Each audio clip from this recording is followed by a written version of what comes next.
Assalamualaikum warahmatullahi wabarakatuh. Waalaikumsalam warahmatullahi wabarakatuh. Yang terhormat kepada Bapak Dili Novianto selaku dosen pengampu mata kuliah Biokimia Tumbuhan, serta teman-teman yang saya sayangi dan saya banggakan. Pada kesempatan kali ini, izinkan kami dari kelompok 3, Rombel 1 Agroteknologi, akan mempresentasikan hasil diskusi kami mengenai biosintesis hormon giberelin. Sebelum memasuki materi, izinkan saya memperkenalkan anggota kelompok kami. Yang pertama, ada Widya Dwi Kusuma dengan NPM 211040103. Yang kedua ada Nur Isroatul dengan NPM 211040108. Yang ketiga ada Mufadatul Izzah dengan NPM 211040119. Dan selanjutnya ada Swandaru Anindya dengan NPM 211040126. Kemudian ada Aditya Febriansah dengan NPM 211040128. Kemudian Dwi Setiono dengan NPM 212040133. Kemudian yang terakhir ada Erlin Oktri dengan NPM 21204011034.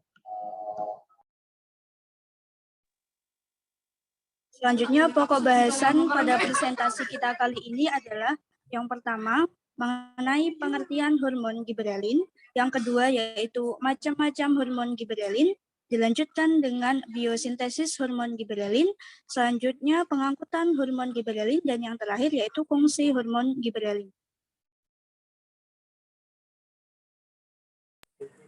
Apa itu giberelin? Giberelin adalah senyawa yang tergolong dalam diterpenoid tetrasiklik dan memiliki rangka N-giberelin atau N-kaurin. Struktur giberelin berupa kerangka giban dan struktur karboksil bebas. Sifat-sifat hormon giberelin. Yang pertama, mudah larut dalam metanol, etanol, dan aseton. Yang kedua, berbentuk kristal. Dan yang terakhir, sedikit larut dalam air dan larut sebagian dalam etil asetat.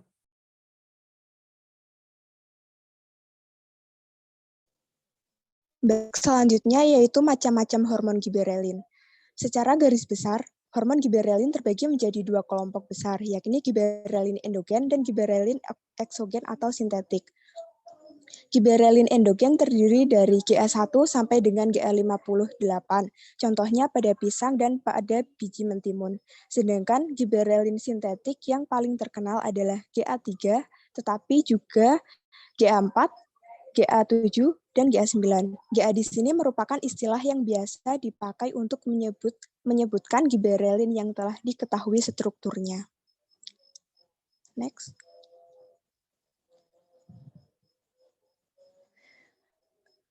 Berdasarkan jumlah atom C-nya, hormon giberelin dapat dikelompokkan menjadi dua kelompok besar, yakni giberelin yang mengandung 19 atom C dan yang mengandung 20 atom C. Berdasarkan letak gugus hidroksilnya, giberelin dikelompokkan menjadi dua, yakni giberelin yang memiliki gugus hidroksil pada atom C ke-13 dan pada atom C ke-3.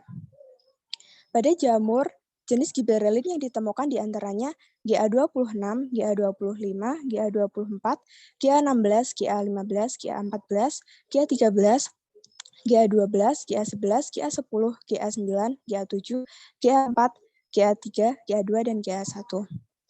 Sedangkan pada tanaman tinggi jenis giberelin yang ditemukan diantaranya GA35, GA34, GA33, GA32, GA31, GA30, GA29, GA28, GA27, GA26, GA23, GA22, GA21, GA20, GA19, GA18, GA17, GA13, GA9, GA8, GA7, GA6, GA5, GA4, GA3, GA2, dan GA1. Next.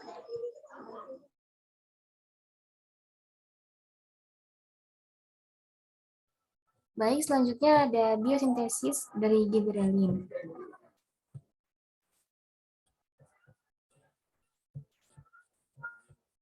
Biosintesis giberelin yang terdapat dalam jamur Gibberella fujiicorae berproses dari mevalonic acid sampai menjadi giberelin. Tempat sintesis adalah pada semua jaringan yang sedang tumbuh dan jaringan yang bersifat serta biji dan buah yang sedang berkembang. Jalur biosintesis giberelin terdiri 4 lintasan, yaitu ada jamur dari mevalonic acid atau MVA ke geranyl fosfat atau GGPP, lalu silikasi GGPP menjadi N-kaurene. Yang ketiga, N-kauren menjadi Ga12 aldehida. Yang keempat, jalur dai Ga12 aldehida ke GAS.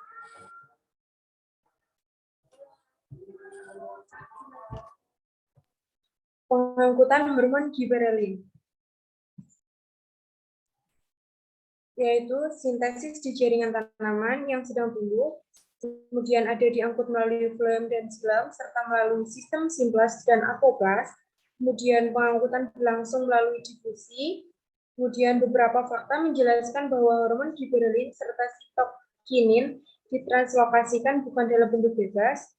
Kemudian giberelin yang banyak ditranslokasikan biasanya dalam bentuk GA cadangan, yakni GA glukosidasa. GA glukosida terdapat pada eksudat jaringan floem pada beberapa tanaman.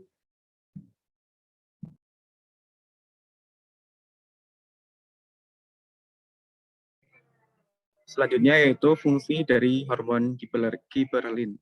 Yang pertama yaitu meningkatkan tinggi tanaman.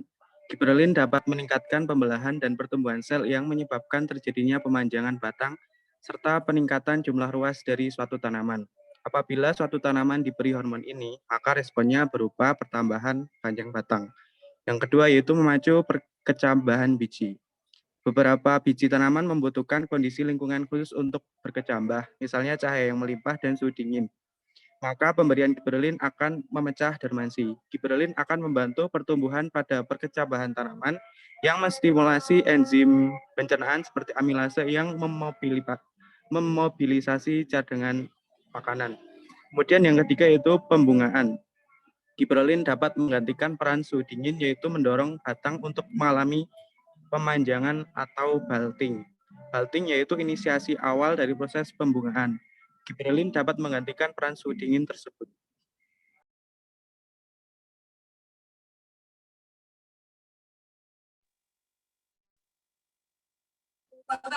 Fungsi hormon giberelin yang selanjutnya yaitu partenokarpi.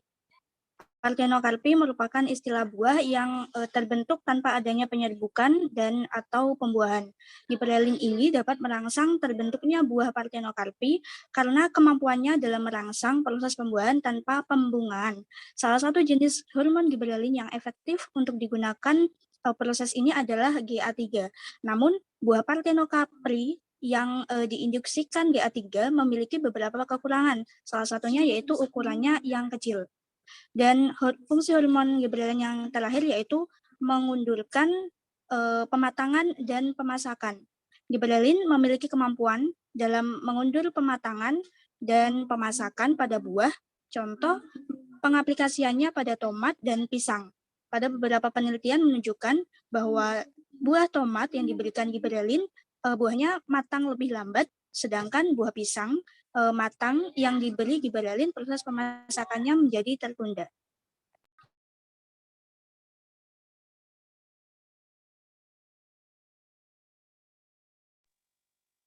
Demikian presentasi dari kelompok 3 mengenai biosintesis pada giberelin. Mungkin dari teman-teman ada yang ditanyakan, bisa langsung ditanyakan di kolom yang telah tersedia di Elita. Terima kasih. Sekian dari kelompok 3 mengenai presentasi pada kesempatan kali ini. Kurang lebihnya mohon maaf. Wassalamualaikum warahmatullahi wabarakatuh. Waalaikumsalam warahmatullahi wabarakatuh.